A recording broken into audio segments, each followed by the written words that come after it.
Hello everyone, welcome back. How are you all? We hope you all are good and doing well. So buddies, कैसे हैं आप? बिल्कुल ठीक ठाक। और आज हम देखने वाले हैं जी एक रिक्वेस्टेड वीडियो, बहुत ज़्यादा इसके कमेंट आ रहे थे। Mahakumbh 2025 Prayagraj complete tour guide है भाई। इसमें टेंट, सिटी, फूड, कुंभ का मेला। पहले कुंभ का मेला भी लगता होता ये था ना, कुंभ का मेला जो मूवीज में हम देखते थे ना, कुंभ का मेला मेला ना लगा हुआ है। बॉलीवुड की फिल्मों में वही है। शायद है, मुझे लगता है वही होगा। बहुत इंटरेस्टिंग होगा वीडियो फिर। चलें दी देखते हैं, फिर करें स्टार्ट। दुनिया का सबसे बड़ा धार्मिक सम्मेलन महाकुंभ 2025 में प्रयागराज की पावन भूमि पर आयोजित होने जा रहा है। इस बार का महाकुंभ भव्य, दिव्य और विशाल होने वाला है।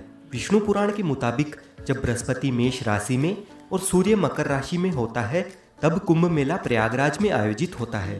कुंभ मेला हिंदू धर्म का एक प्रमुख धार्मिक पर्व है जो हर 12 साल में आयोजित किया जाता है। महाकुंभ 13 जनवरी 2025 से 26 फरवरी 2025 तक प्रयागराज में होगा। इस भव्य और दिव्य महाकुंभ में लगभग 40 करोड़ से ज्यादा श्रद्धालुओं के आने की संभावना है। हिंदू मान्यताओं के अनुसार कुंभ में शाही स्नान करने से समस्त पापों का नाश होता है और व्यक्ति को मोक्ष की प्राप्ति होती है। कुंभ के दौरान विशेष रूप से पवित्र नदियों में स्नान करने से आत्मा शुद्ध होती है। शाही स्नान कुंभ मेले की मुख्य विशेषता है। यह स्नान साधु संत, महात्मा, अन्य तीर्थ यात्रियों के लिए एक विशेष अवसर होता है। कुंभ मेले के शाही स्नान को पुण्य स्नान भी माना जाता है क्योंकि इसे करने से व्यक्ति को पुण्य की प्राप्ति होती है। यह एक प्रकार का भक्ति और समर्पण है जहाँ व्यक्ति अपने जीवन के सभी दुख और कठिनाइयों को भगवान के चरणों में समर्पित करता है और आशीर्वाद प्राप्त करने का प्रयास करता है। कुंभ मेले का शाही स्नान न केवल एक धार्मिक अनुष्ठान है, बल्कि यह भारतीय संस्कृति, परंपरा और आस्था का एक सुंदर उदाहरण है। प्रयागराज में लगने वाले महाकुंभ का महत्व सबसे ज्यादा इसीलिए है क्योंकि प्रयागराज सबसे प्राचीन शहरों में से एक है और यहाँ विशेष रूप से 3 नदियों का त्रिवेणी संगम है। माँ गंगा, यमुना और अदृश्य माँ सरस्वती के संगम यानी मिलन बिंदु को त्रिवेणी संगम के नाम से जाना जाता है और इसी पवित्र त्रिवेणी संगम पर स्थित होने की वजह से इस स्थान को प्रयागराज कहा जाता है। पौराणिक ग्रंथों के अनुसार प्रयागराज तीर्थराज है यानी सभी तीर्थों का राजा। प्रयागराज में प्रतिवर्ष माघ मेला, हर 6 वर्ष में अर्धकुंभ मेला और हर 12 साल में महाकुंभ का आयोजन होता है। तो दोस्तों, अगर आप भी 2025 के महाकुंभ में आना चाहते हैं तो आपको इस वीडियो में महाकुंभ के बारे में संपूर्ण जानकारी मिलेगी। जैसे आप प्रयागराज महाकुंभ 2025 में कैसे आ सकते हैं, महाकुंभ में रहने की और खाने पीने की क्या क्या सुविधा उपलब्ध रहेगी, एकदम सस्ते में आप कहां पर रुक सकते हैं और टेंट बुकिंग कैसे कर सकते हैं। साथ ही महाकुंभ के अलावा प्रयागराज में आप एक दिन में कहां पर घूम सकते हैं, शाही स्नान की तिथियां कौन सी है और महाकुंभ में घूमने का कितना खर्चा आएगा, ऐसी कंप्लीट इन्फॉर्मेशन आपको इस वीडियो में मिलेगी। तो वीडियो को अंत तक जरूर देखिए ताकि आपको महाकुंभ 2025 की सारी जानकारी समझने में आसानी रहे। और इसके साथ ही वीडियो को लाइक और चैनल को भी सब्सक्राइब कर लीजिए क्योंकि ऐसे ही टूर गाइड वीडियोस और महाकुंभ 2025 से रिलेटेड वीडियोस आपको इस चैनल पर देखने को मिलते रहेंगे। इस बार का ये महाकुंभ 45 दिन तक चलने वाला है यानी कि हर दिन यहाँ पर आपको 3 से 4 करोड़ लोग देखने को मिल सकते हैं। और इतने सारे श्रद्धालुओं के लिए महाकुंभ मेला क्षेत्र को 25 अलग अलग सेक्टर्स में बांटा गया है और इतने सारे लोग एक ही जगह पर गंगा स्नान तो नहीं कर पाएंगे, इसलिए 7 पक्के स्नान घाट भी बनाए गए हैं। और साथ ही कुंभ मेले का क्षेत्रफल 3200 हेक्टेयर से बढ़ाकर 4000 हेक्टेयर किया गया है, जहां पर कल्पवासियों के लिए तंबू बने हुए हैं और यहां पर मेले के दौरान कई कथावाचक मौजूद होंगे जो कि कथा करेंगे। उनके लिए पंडाल बने हुए रहेंगे, लोगों के खाने पीने, सोने और शौचालय की व्यवस्था भी रहेगी और बहुत सारी चीज़ों की फ्री सेवा रहेगी। अगर अभी भी आपको लग रहा है कि यह कोई छोटा मोटा कुंभ है तो आप इसका अंदाज़ा इस बात से लगा सकते हैं कि इस महाकुंभ को हैंडल करने के लिए यानी सिक्योरिटी देने के लिए 37,611 पुलिसकर्मी रहेंगे और इस पूरे संगम को साफ सुथरा रखने के लिए 22,000 से ज्यादा सुरक्षा कर्मचारी होंगे। इसके अलावा कई एनजीओ अपनी सेवा प्रदान करेंगे और इस पार से उस पार आने जाने के लिए गंगा यमुना की जलधारा पर 30 पीपा पुल का निर्माण हुआ है जिसे पांटुल पुल कहा जाता है। यह मेला न केवल भारत के लिए बल्कि विदेशों से आने वाले लोगों के लिए भी एक महत्वपूर्ण अवसर है। ऐसे में प्रशासन ने इस भव्य आयोजन को सफल और सुरक्षित बनाने के लिए व्यापक तैयारियां की है। मेले में आने वाले श्रद्धालुओं के लिए यात्रा की व्यवस्था को सुचारू बनाने के लिए अलग अलग रास्ते निर्धारित किए गए हैं। प्रयागराज शहर के चारों ओर यातायात का प्रबंधन इस तरह से किया गया है कि लोगों को किसी भी तरह की समस्या का सामना नहीं करना पड़ेगा। प्रशासन ने शहर के अलग अलग हिस्सों में पार्किंग की व्यवस्था भी की है ताकि श्रद्धालु अपनी गाड़ियों को सुरक्षित स्थान पर रख सके। विशेष रूप से पीक डेज यानी शाही स्नान वाले दिनों में जब सबसे ज्यादा भीड़ रहेगी, तब श्रद्धालुओं को केवल 1 से 5 किलोमीटर तक पैदल चलना होगा और बाकी अन्य दिनों में आपको सिर्फ 1 किलोमीटर से ज्यादा पैदल नहीं चलना पड़ेगा। और सिर्फ महाकुंभ में आने वाले लोगों के लिए पूरे देश भर से 3000 से स्पेशल ट्रेन सहित 13000 से ज्यादा ट्रेन चलाई जाएगी और ट्रेन के साथ ही प्रयागराज में 7000 बस भी महाकुंभ के लिए चलेगी। इससे कुंभ में आने जाने के लिए आपको कोई भी समस्या नहीं आएगी। अब बात कर लेते हैं प्रयागराज कैसे पहुंचा जाए। देखिए, प्रयागराज में काफ़ी सारे रेलवे स्टेशंस बने हुए हैं, जैसे Prayagraj junction, Prayagraj Rambagh, Prayag Sangam, Naini junction, Prayag Chheoki junction, Daraganj, Subedarganj, Bamrauli, Phaphamau junction और झूंसी। अगर आपके यहाँ से इन रेलवे स्टेशंस तक ट्रेन आती है तो आप इनमें से कहीं पर भी आ सकते हैं, जो कि त्रिवेणी संगम से 7 से 8 किलोमीटर के डिस्टेंस पर ही है। वैसे सबसे नज़दीकी रेलवे स्टेशन की अगर हम बात करें तो प्रयागराज जंक्शन, प्रयागराज छिवकी, प्रयागराज रामबाग और प्रयागराज संगम ये नज़दीकी रेलवे स्टेशन है। प्रयागराज के लिए इंडिया के सभी मुख्य रेलवे स्टेशनों से रेल कनेक्टिविटी इजीली अवेलेबल है, तो आप बाय ट्रेन यहाँ तक आसानी से पहुँच सकते हैं। रेलवे स्टेशन तक आने के बाद संगम तक पहुँचने के लिए आपको रेलवे स्टेशन के बाहर से ही 20 रुपये के चार्ज पर शेयरिंग ई रिक्शा मिल जाएगा। प्रयागराज पहुँचने के बाद सबसे ज़रूरी बात रहती है यहाँ पर रहने की क्या सुविधा है और टेंट बुकिंग कैसे करें। तो अगर आप टेंट बुकिंग करना चाहते हैं तो आप ऑनलाइन इन 6 में से किसी भी एक वेबसाइट पर जाकर बुकिंग कर सकते हैं। सिर्फ इन 6 कंपनियों को ही यूपी सरकार की ओर से महाकुंभ में टेंट लगाने का टेंडर मिला है, तो आप गूगल पर किसी भी अन्य वेबसाइट से टेंट बुक ना करें। इसके अलावा आप अपनी सुविधा के अनुसार IRCTC के टेंट भी बुक कर सकते हैं। इन टेंट सिटी में टेंट बुकिंग के लिए आपको एक से बढ़कर एक पैकेज मिल जाएंगे। अगर आपका बजट अच्छा खासा है तो आप कोई भी पैकेज सिलेक्ट कर सकते हैं, जिसमें आपको रेलवे स्टेशन से या एयरपोर्ट से पिकअप और ड्रॉप की फैसिलिटीज़ के साथ ही लंच डिनर तक की फैसिलिटीज़ भी मिल जाती है। लेकिन इन टेंट के चार्जेस की शुरुआत एक दिन के लिए 10,000 रुपये से लेकर 80-90 हज़ार रुपये तक है, जिनमें सेमी डिलक्स, डिलक्स और लग्जरी डिलक्स कॉटेजेस शामिल है। और वहीं डॉर्मेट्री के लिए 1500 रुपये पर पर्सन के चार्जेस हैं, सिर्फ एक दिन के लिए। अधिक जानकारी के लिए आप कुंभ की इस ऑफिशियल वेबसाइट पर जाकर चेक कर लीजिए। वहीं अगर आप होटल में रुकने का प्लान बनाते हैं तो गूगल पर अलग अलग वेबसाइट है जहां से आप ऑनलाइन होटल बुकिंग भी कर सकते हैं।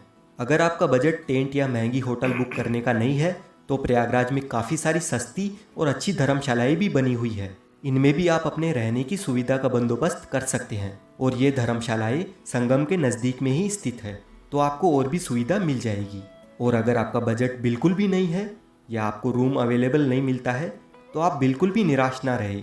यहाँ पर प्रशासन की ओर से महाकुंभ में अलग अलग जगहों पर रेन बसेरा शिविर की सुविधा भी उपलब्ध रहती है, जहाँ पर आप सिर्फ अपना आधार कार्ड दिखा करके बिल्कुल निःशुल्क फ्री में आराम से रह सकते हैं। और अगर आप मेला परिसर में टेंट में रहना चाहते हैं और कल्पवास करना चाहते हैं तो आप यहाँ डायरेक्ट पहुँचकर किसी पंडित से जिन्होंने यहाँ पर टेंट लगाया है उनसे बात कर सकते हैं, और जो भी वह अमाउंट मांगेंगे अगर आपके बजट में हो तो आप उस हिसाब से अपना बंदोबस्त कर सकते हैं। बस आप कोशिश करें कि संगम के आसपास ही टेंट बुकिंग करें या होटल बुकिंग करें।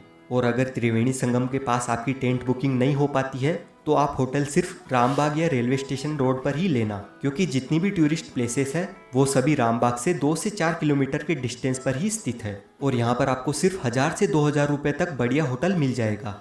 अब कुंभ मेले की महत्वपूर्ण तिथियों की बात करें तो 2025 में होने वाले महाकुंभ का आयोजन अत्यधिक भव्य और ऐतिहासिक होने वाला है। महाकुंभ जो भारत का सबसे बड़ा धार्मिक आयोजन माना जाता है, जिसमें करोड़ों श्रद्धालु देश विदेश से स्नान करने आते हैं और मोक्ष तथा पुण्य की डुबकी लगाते हैं। इस महापर्व में आस्था की डुबकी लगाने का हर एक स्नान विशेष महत्व रखता है, क्योंकि इन्हें धार्मिक दृष्टिकोण से बहुत ही पवित्र और लाभकारी माना गया है। जैसा कि हम सभी जानते हैं, महाकुंभ में स्नान की तिथियां ज्योतिष्य और धार्मिक मान्यताओं के आधार पर तय की जाती है और हर एक स्नान के पीछे एक धार्मिक मान्यता जुड़ी हुई है।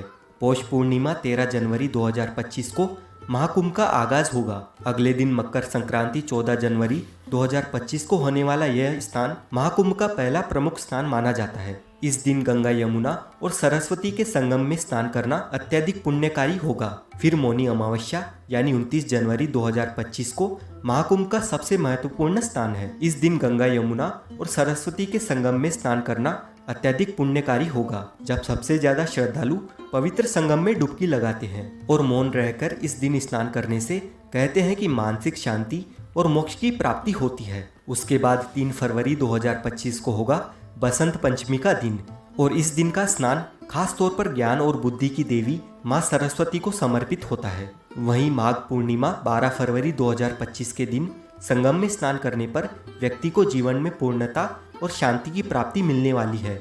आखिर में महाशिवरात्रि का पर्व 26 फरवरी 2025 को होगा और ये दिन भगवान शिव की आराधना के लिए बहुत ही महत्वपूर्ण माना जाता है और इसी स्नान के साथ कुंभ का समापन भी हो जाएगा। एक बात का आप ध्यान रखें कि जब भी जिस दिन शाही स्नान होता है उससे एक दिन पहले सारे प्राइवेट और पब्लिक व्हीकल की एंट्री बंद हो जाती है। तो अगर आप शाही स्नान के पर्व पर कुंभ में आना चाहते हैं तो ध्यान रखिएगा कि आपको एटलीस्ट किसी भी एक शाही स्नान के दिन से 2 दिन पहले पहुंचना होगा। सपोज अगर आप 14 जनवरी को स्नान करना चाहते हैं तो आप एटलीस्ट 12 जनवरी को मॉर्निंग में या आफ्टरनून तक यहाँ पर पहुँच जाए, ताकि आप अपने व्हीकल से या पब्लिक व्हीकल से महाकुंभ मेला परिसर तक पहुँच सके। अब आपको कुंभ की विशेष तिथियों और स्नान पर्व के बारे में तो पता चल गया, लेकिन ये कुंभ लगाया क्यों जाता है, इसके पीछे की कहानी क्या है, आइए जानते हैं। हमारे देश की आबादी इस समय 140 करोड़ है, लेकिन जरा अंदाजा लगाइए कि आज से 200 साल पहले कितने लोग कुंभ में आते थे। साल 1796 के कुंभ मेले में 25 लाख लोगों ने संगम में डुबकी लगाई थी। उस समय इलाहाबाद पर अंग्रेजों का कब्जा था और इस मेले में आई भीड़ को देखने के बाद अंग्रेजों ने प्रयागराज में डुबकी लगाने पर टैक्स लगा दिया था। ईस्ट इंडिया कंपनी के रिकॉर्ड में हमें पता चलता है कि साल 1806 में कंपनी ने हर व्यक्ति पर 1 रुपए का टैक्स लगा दिया था और उस समय 1 रुपए में एक आदमी के पूरे महीने का जीने का खर्चा चल जाता था। पौराणिक कथाओं के अनुसार ऐसा माना जाता है कि ऋषि दुर्वासा ने सभी देवी देवताओं को श्राप दे दिया था। इससे देवताओं की शक्तियां चली गई। देवताओं की कमजोरी का फायदा उठाकर राक्षसों ने स्वर्गलोक पर कब्जा कर लिया। फिर जब ब्रह्मा जी के पास देवताओं ने मदद की गुहार लगाई तो ब्रह्मा जी ने अमृत पान करके अपनी शक्तियों को वापस पाने की सलाह दी, लेकिन यह काम करने में मुश्किल यह थी कि उसे पाने के लिए देवताओं को राक्षसों की मदद लेनी थी। फिर देवताओं ने भी यही किया।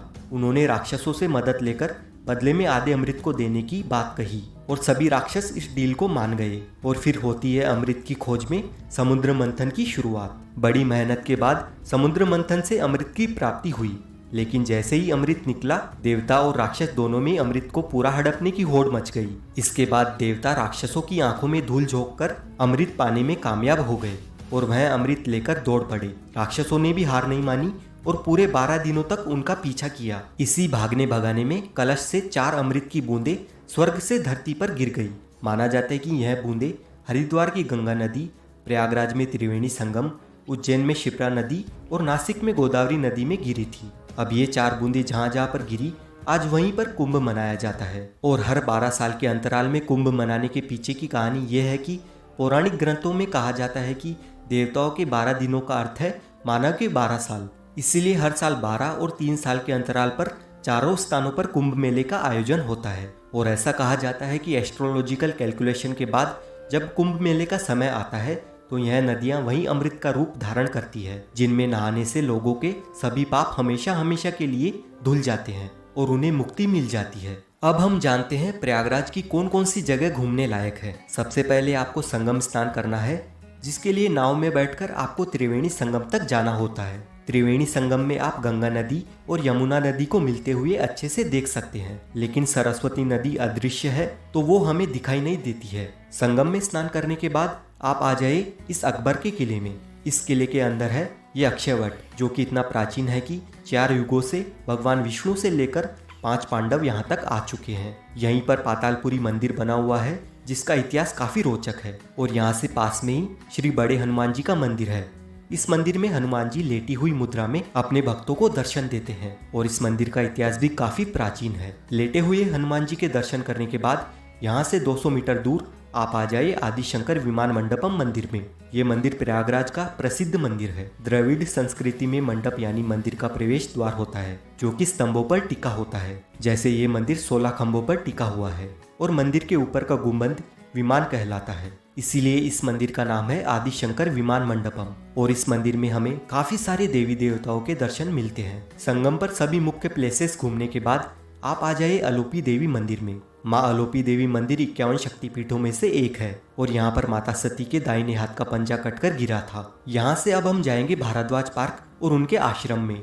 लेकिन वहाँ जाने से पहले दोस्तों, अगर आप लंच करना चाहेंगे तो प्रयागराज में काफी सारे रेस्टोरेंट्स मिल जाएंगे, तो आप यहाँ पर लंच, डिनर और ब्रेकफास्ट कर सकते हैं। अब दोस्तों, भारद्वाज आश्रम के आसपास ही बाकी की टूरिस्ट प्लेसेस मौजूद है और सबसे पहले हम जाएंगे भारद्वाज पार्क। यहाँ पर आपको भारद्वाज मुनि की बड़ी सी मूर्ति देखने को मिलती है और साथ ही इस पार्क में हमें भारद्वाज आश्रम की छोटी सी झलक भी दिखाई देती है। और यहीं से 250 मीटर दूर भारद्वाज आश्रम स्थित है। अपने वनवास के दौरान श्री राम जी सबसे पहले यहाँ पर आए थे। भारद्वाज मुनि का ये आश्रम त्रेता युग का है और कहा जाता है कि कुंभ मेले के प्रवर्तक भी भारद्वाज मुनि ही थे। भारद्वाज आश्रम के पास में ही आनंद भवन बना हुआ है। यहाँ की एंट्री टिकट 30 रुपए और 100 रुपए की है। इस भवन में आपको पुराने जमाने की काफी सारी एंटिक चीजें देखने को मिलती है।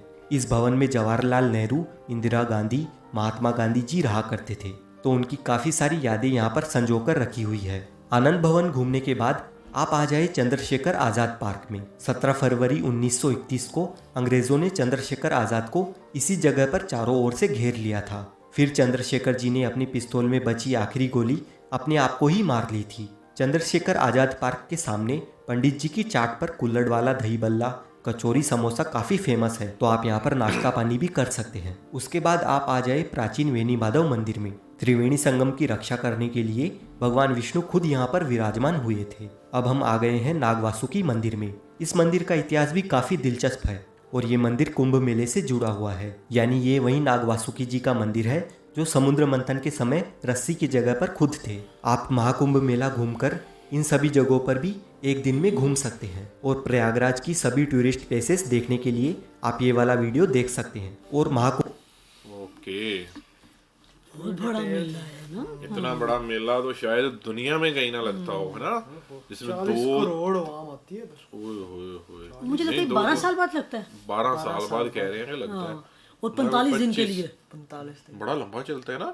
इसमें ये होता है ना कि एक दिन में अगर आप देखो कि इतने लोग आ भी नहीं सकते ना फिर, और इतना बड़ा मेला शायद ही किसी धर्म में हो, है ना। नाम बहुत सुना हुआ था वैसे। हिंदू धर्म का ये सबसे कुंभ का मेला बड़ा फेमस मेला है। मूवीज में हमने सुन रखा है, बॉलीवुड में। कोई भी लेकिन जुड़वा ये भाई हो ना तो कहते हैं ये बिछड़ गए थे कुंभ के मेले। कुंभ के मेले में, हाँ, ये कहावत है, कुंभ के मेले में बिछड़े थे। तो बहुत बड़ा मेला और फिर विदेश से भी लोग आते हैं भाई, बड़ी दूर दूर से। और हिंदू धर्म के जो मतलब लोग हैं वो तो जैसे कि नेपाल में सारा हिंदू धर्म के लोग हैं, या दूसरे देशों में जहाँ जहाँ भी वो रहते हैं, वो आते होंगे वो इतने बड़े मेले फॉरेनर्स आते हैं। मतलब वही ना। उसके अलावा भी लोग जो हैं दूर दराज से, दूसरे जिस भी मुल्कों से कंट्री के आते लोग होंगे वो जाते इधर होंगे, देखने के लिए ना। तो काफी रश और काफी क्राउड, इतना मुझे तो लगता है कि आई थिंक पाकिस्तान में भी जो होंगे जाते वो हैं। जाते होंगे ना, उनको तो पाकिस्तान वीजा से इजीली भी, मिल जाता हाँ, होगा। हाँ, उनको जो पाकिस्तान में हिंदू बरादरी है वो भी जाती है उधर, मतलब कुंभ के मेले में। मेले में तो ये 12 साल बाद है ना, ये भी तो देखिए। लेकिन ये है कि ऐसा इतना बड़ा मेला नहीं मैंने कभी देखा कि जिसमें लेकिन बहुत फैसिलिटीज भी हैं, हर दिल्ली तरह की का बेस पे वो टेंट बता है, रहे थे लग्जरी कि भी, मतलब आपको 2-3 नॉर्मल करोड़ टेंट डेली मिल बंदा रहा आता है। 2-3 करोड़ डेली बंदा आता है, हाँ। हिसाब लगा लें आप। और 45 दिन तक लोगों ने जहाँ ऐसे ही आना पे है। करोड़ों के हिसाब से लोग नहीं, और ये होता भी ये दिसंबर में है ये चल रहा है अब। अभी कुंभ का मेला। हाँ, अब जनवरी के अंदर, ये फरवरी तक चलेगा, 13 फरवरी तक चलेगा। तो मतलब फुल सर्दी भी होती है 13 फरवरी तक चलना है और पानी, ठंडे पानी में स्नान करना मुश्किल है। मतलब नदी का पानी तो ठंडा ही होगा, मुझे तो लगता है ठंडा अच्छा, होगा। उन्होंने बताया कि वो 4 बूंदें गिरी थी अलग अलग जगह पे, फिर इसी जगह पे वो नदी पे यमुना तभी ये नदी मेला जो है ना वो, वैसे मुझे इस हिस्ट्री का नहीं पता था जो उन्होंने दिखाया ना। मतलब उन्होंने लेकिन ये कि सुन रखा था, आपने कहा था जैसे आम मेला होता है मेले का ही कि मतलब, तो मतलब मैं 1-2 कहती थी दिन, मेले 3 का दिन ये के लोग लिए। अंदर झूले लगते होंगे, नहीं नहीं नहीं, ये बहुत ही बड़ा ये वो बहुत एक तरह का ये रिलीजियस है ना, हाँ रिलीजियस मेला समझ लें। हाँ, रिलीजियस फेस्टिवल है और बहुत बड़ा फेस्टिवल है ये। और अभी आपने देखा नहीं कितने एकड़ तो जगह दी गई है उनको भाई, ये बात है मेले भाई। के लिए। लोग भी तो देखो ना कितने आने हैं, करोड़ों के हिसाब से लोग आए हैं। ये भी तो देखो कितने अच्छा लोग देख लो आने हैं। आप, अगर आपके पास नहीं इतना आप अफोर्ड कर सकते तो आप वहाँ पे अपना हर तरह की आप लोगों का जो अफोर्ड कर राशन सकते हैं वो कार्ड। लग्जरी में रह सकते हैं। हाँ। बिल्कुल हर हर लिहाज से कैटेगरी उनको के लोगों दिया के गया। लिए है ना, मतलब जो जितना अफोर्ड कर सकते हैं लेकिन वो उस इनकी हिसाब अपनी से। कोई वेबसाइट है, वहाँ पे आप बुकिंग भी कर सकते हैं। बिल्कुल। कनेक्टिविटी ठीक है, हर जगह से आपको ट्रेन इजीली अच्छा, मिल जाती स्टेशन है, भी बस काफी मिल हैं, जाती है, मतलब 5-6 बहुत स्टेशन ज्यादा लगते हैं। 4 तो ऐसे हैं जो पास है, बाकी जो फिर पास ही वो टूरिस्ट प्लेसेस भी हैं देखने के लिए। यार जब 2-2.5-3 करोड़ लोग डेली अगर आ रहे हैं तो इतने लोगों के लिए सोचो कि जाहिर है इतनी बड़ी लोकेशन तो चाहिए होगी ना, जगह तो चाहिए होगी उनके लिए, बंदोबस्त के लिए, रहने के लिए।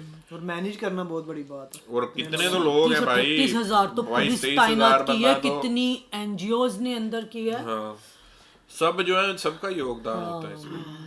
चलें जी, बाकी नेक्स्ट वीडियो में आते हैं वापस, और कुंभ के मेले में कौन कौन गया है और हमारे व्यूवर्स में से कौन कौन गया है और जाने वाला है, कमेंट में ज़रूर बताइएगा। बाकी मिलते हैं नेक्स्ट वीडियो में, रखिए बहुत सारा ख्याल।